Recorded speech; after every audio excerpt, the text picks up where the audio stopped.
שאלות, ולפני השאלות אני אגיד משהו אישי. אני מרצה בשנים האחרונות קורסים ביזמות, ולקראת סוף הקורס הרבה פעמים מגיעים סטודנטים ושואלים אותי, ומה כדאי לעשות בסוף הלימודים? האם כדאי לצאת ולהקים את הסטארט-אפ שלי מיד, או שכדאי לי ללכת לעבוד בחברה גדולה? עכשיו, לשאלה הזאת אין פתרון חד משמעי, אבל מי שיזם אינטרנט הוא לא צריך חברה גדולה, אוקיי? מי שהולך להקים חברת אינטרנט, כשיצא את זה כמה שיותר מהר, אנחנו נמצאים בנקודת שינוי, באינפליקשן פוינט, בנקודה שמזמנת הזדמנויות, ועכשיו צריך לעשות את זה. מי שרוצה בעצם למכור לחברות גדולות, זה יעזור למאוד להכיר איך נראית חברה גדולה מבפנים, אז או שהוא ילך לעבוד בחברה גדולה, או שאחד השותפים בצוות צריך להגיע מחברה גדולה, או רצוי שיגיע מחברה גדולה, ויש הרבה דברים שלומדים on the job, אין מה לעשות בבית ספר, בבתי ספר הכי טובים, לא לומדים כל כך הרבה על החיים, לומדים הרבה תיאוריה, אבל החיים בסך הכל מלמדים אותנו המון, ובחברות גדולות אנחנו לומדים איך להתנהל, איך לנהל תהליכים, איך לנהל צוותים, איך להתנהל מול שווקים, איך לבחון תהליכים גלובליים בסביבה העסקית, אז אני בהחלט ממליצה בדרך כלל ללכת לחברה גדולה. יש לנו עכשיו רבע שעה של שאלות ותשובות, אז אם יש לכם שאלות, בבקשה. כן. I want to ask about the first presentation, the second slide, the 82% founders. So, a lot of times the statistics, they show us the result, they don't give us the reason. So, there are two optional conclusions for this. One is that successful founders grow up to be great managers of big companies. And the other conclusion could be that successful founders are only those who could also manage big companies. So it means if you don't have the skills to manage a big company, maybe you shouldn't be a founder. So this is not just a remark, it's a question, because I wonder if you have data that supports either of these options.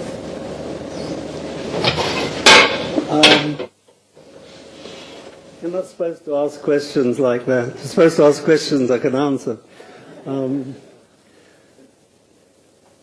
I think there's some of everything in there. I mean, there is a certain point. Who manages to get funded?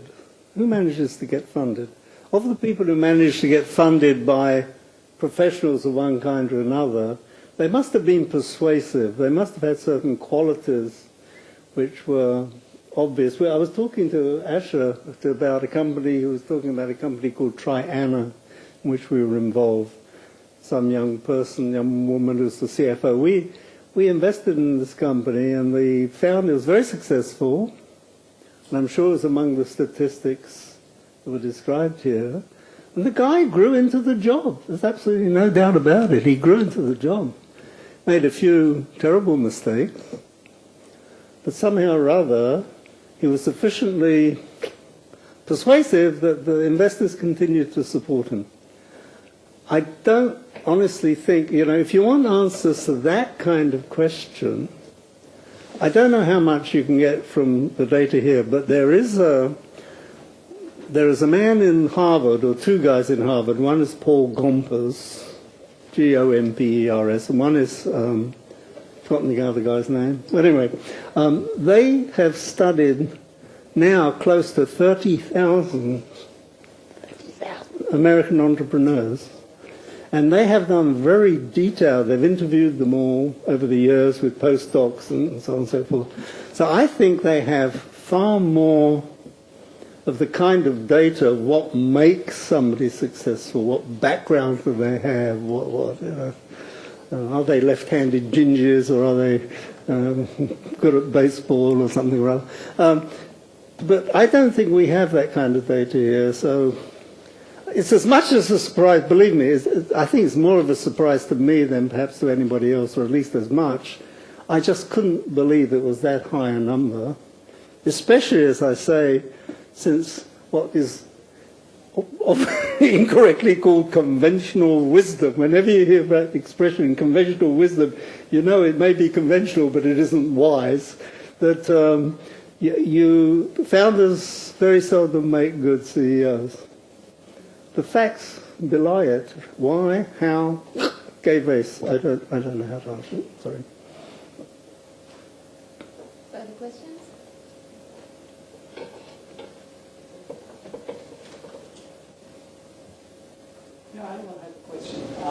can you take the microphone? Everybody needs to see you because we're on video. Thank you. Mosag one from SAP. In Israel, however, we have a lot of entrepreneurs and a lot of startups. We seem to have difficulty in maintaining those startups over time and see fruitful, well-established large businesses that stay in Israel out of all of these startups. Why would you think this happens? You've really got me on one of my hot topics here. I don't like the way, I'm not impressed by early exits. Look, there's a huge difference between an IPO, which is a way of raising money for the company, not for the investors in the company, not for the founders. It's a way for raising money for the company to build a company. M&A is you sell the company, you wash your hands of it, and then you go off and do something else, maybe start another company. But I think it's a big mistake that the pressure on entrepreneurs here, on founders, to sell early is not a good thing for the country, not a good thing for the economy. And I'll just give you one statistic, and I promise you I didn't invent this one. This comes from the National Venture Capital Association in America, that 92% of all the jobs created by a venture-backed company occur after the IPO. Now, when you sell out early here, the parent company is located somewhere else, usually, unless you happen to get bought by one of the few Israeli companies that really buys other companies. And the downstream, long-term benefit to the economy does not accrue to us. It accrues to a small handful of people, relatively. So I'm not in favor of it. So I think the answer is, there is, for all kinds of reasons, some of which we can deal with, a great deal of pressure on people to sell their companies, I think too early, because the investors in those companies haven't figured out smart enough ways to provide continuing incentives to the founders and their colleagues, for them to stay and hang around for another year or two and build something and have an IPO instead of selling, and use the money to build a company. So I think that's my opinion. I don't like what's happening in that respect. Yes, sir. I think that part of the reason involves the fact that VCs in Israel many times see the entrepreneurs as a temporary period in the company, with a dilution after dilution after dilution, ending up with a fraction of something and washed away. And this is part of the way that every time that the company needs a bit more money, it ends out with a lot of dilution. It's not quite right, you know. I mean, I'm sure you can show cases where it's true, but I can show you a lot of cases where it isn't. Because if a company is well managed, look, I'll throw back some facts in your face. How come 62% of the successful entrepreneurs in Israel who were successful went back to VCs for the money? The successful entrepreneurs are the smallest group of the entrepreneurs. Most of them do not succeed because of this. So when you are asking why we sell so fast, okay, that's because many times entrepreneur doesn't stay in the company because they are washed out of the company. Now, again, I don't think we should... company, you lose 80% of the value. I don't think it's profitable for us to have one. If this is a discussion between you and I, we can do it and spare these other people the thing. But I'll point out to you one thing. Any reasonably well-managed company with a reasonable board of directors is going to compensate the founders and the key people in the company for dilution on every round of financing by giving them more stock options, because it's just shooting yourself in the foot as an investor to take away the incentives of the people who've created value to lose interest and run away. So I really don't agree with you, even though I'm sure you can find me some examples of that. But you may find that people who got diluted to nothing were making very little contribution at that point, or they had very bad investors, in which case the company was destined to fail anyway. And anyway, last thing is, the large majority of startups do not succeed very much. This is the facts of life. So the odds are against you, but they're not as far against you as you seem to imply, I think. And it can work. Ed, I have a question to you. Is it possible that the entrepreneur that comes second time, or let's say in the second round, coming to a VC will get the money easier? Yes.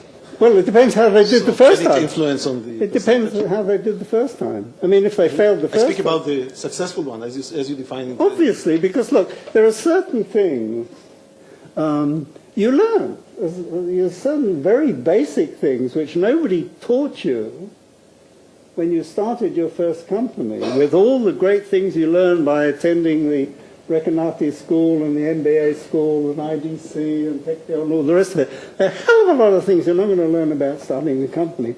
And the only way you're going to learn them is to do them. So somebody who's been successful starts off with a whole different brand of mistakes. You know, they're much larger, more strategic issues than did you pay the right rent? Did you hire the right people? Do you have a good accountant? Do you got a good patent attorney? Are you spending enough on protecting IP? I mean, all the things that a first timer may do wrong, the second timer will do better. I think. That's why the percentage is so high. Sorry, in continuation of this question, do you have any statistics how many times or what percent of entrepreneurs surviving when VC enters into the company? I would have, yeah, there are such numbers. There are such numbers around. And I tell you, you can find them, I think you can find them for Israel. If Vintage ever decides to publish all its findings, you're going to find a lot of your answers to your questions. There are a number of entities. For example, there's an entity in America called Cambridge Associates. Cambridge Associates is what's called a gatekeeper. Pension funds and large institutional investors and university endowments and so on and so forth haven't got the time or the feet on the ground to do careful studies of potential investments. So they hire people like Cambridge Associates and Grove Street Associates, my old friend Clint Harris, to do their investing, at least make the recommendations for them. Now, they know, Cambridge Associates publishes quarterly an account which answers many of the questions that you're talking about, at least in the large scale. How many made money? How many lost money? What different? And I get these enormous, bloody great document things about every 3 months. But their data is there. It's there. Some of it is hard to come by because they regard it as private information. I think if you go back to Harvard and you go back to Gompers and his friend, you're going to find a hell of a lot of what you're asking is available, but I don't mind inventing the odd statistic here and there, but I'm not going to invent a whole new table of suspicious data. Before you try to define a successful company, but I've come to learn that maybe I can learn more not from studying examples for success, but examples for failure. Absolutely. Can you point out a few main reasons why a company did not succeed or failed, even though they had a good idea? There are so many ways to fail, and some of them are totally out of your control. And I'll give you one simple example which springs to mind from our own experience. We had a company at a time, some of you will know its name, that came up with an email system in the very earliest days. They had this great product, and they were selling it like crazy, and they raised a lot of money, and they opened sales offices all over the place. And then one morning they pick up their newspaper and they find Microsoft is giving away Hotmail.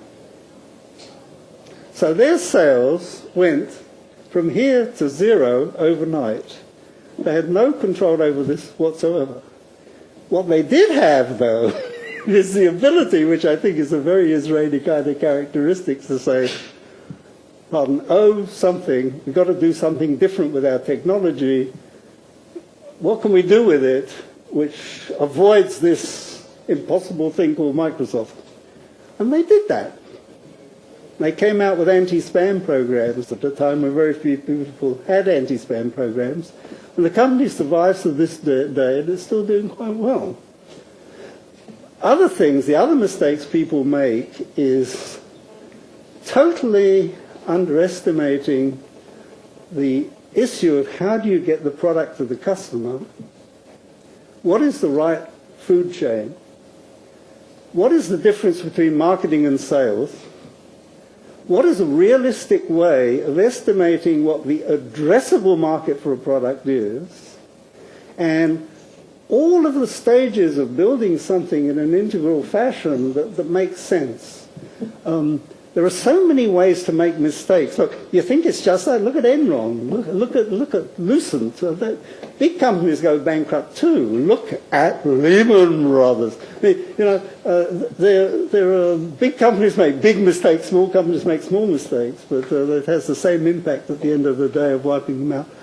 There are so many ways to go wrong that I think you're better off from a sheer time and effort point of view to study successes and ask what was characteristic about them than to study failures and say what went wrong with them. Just a guess. Another question over there. I think it's not my afternoon, really.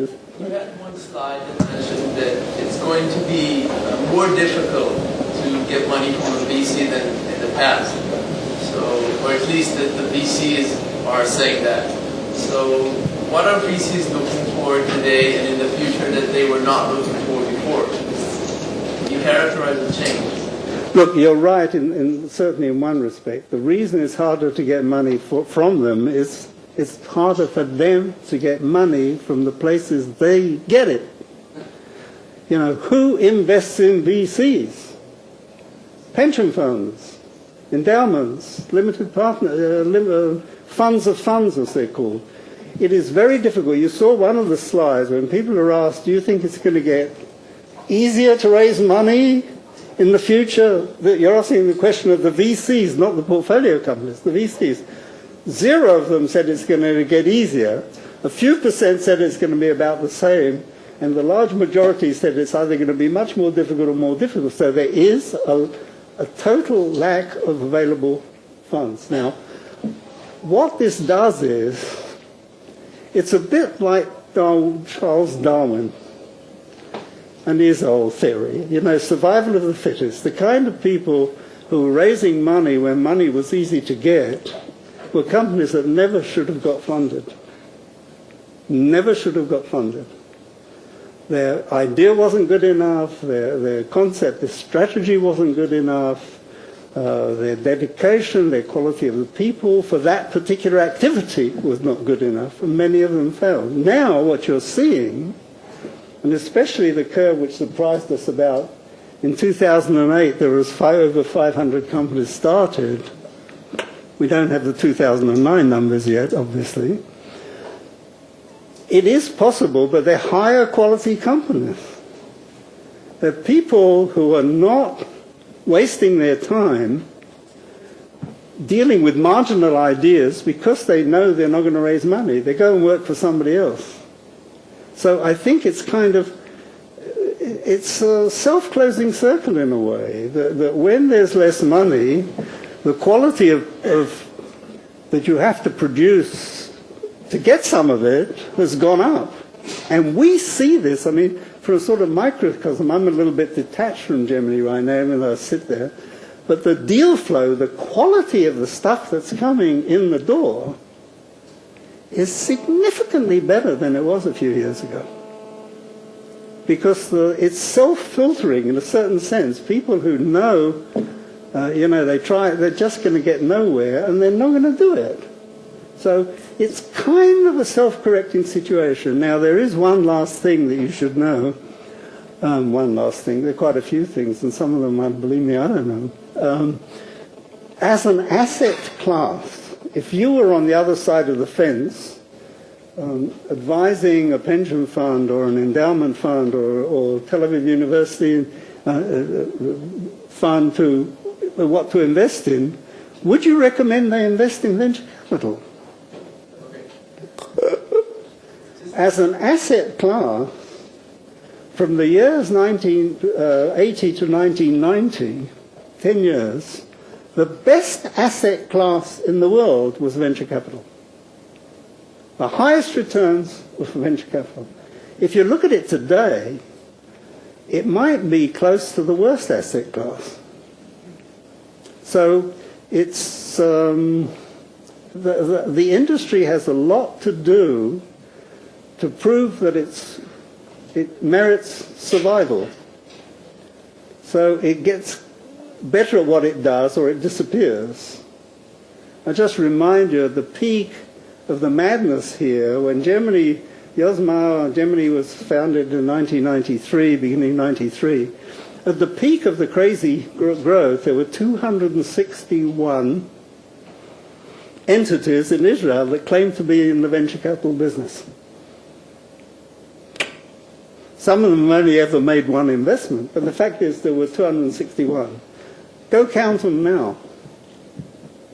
You have trouble getting up to 25, and a lot of trouble getting up to more than 12 good ones. So as an asset class, it's in question, so it's not easy. What's the good news? Is there any good news to go along with this? It's not going to stop. The world is crazy enough to want to see new technology in practically everything. Nothing is good enough. Inquiring minds will never stop inquiring. Inventive people will never stop being inventive. And somehow or other, what was considered a luxury yesterday is a necessity already today, and the next thing to be developed will become a necessity in its own right. So it's not going to stop. It's going to have to do things to adapt to circumstances, but it's not going to stop, in my view. So pick a good one and learn how to present it well, because at the end of the day, VCs are as susceptible to salesmanship as anybody else.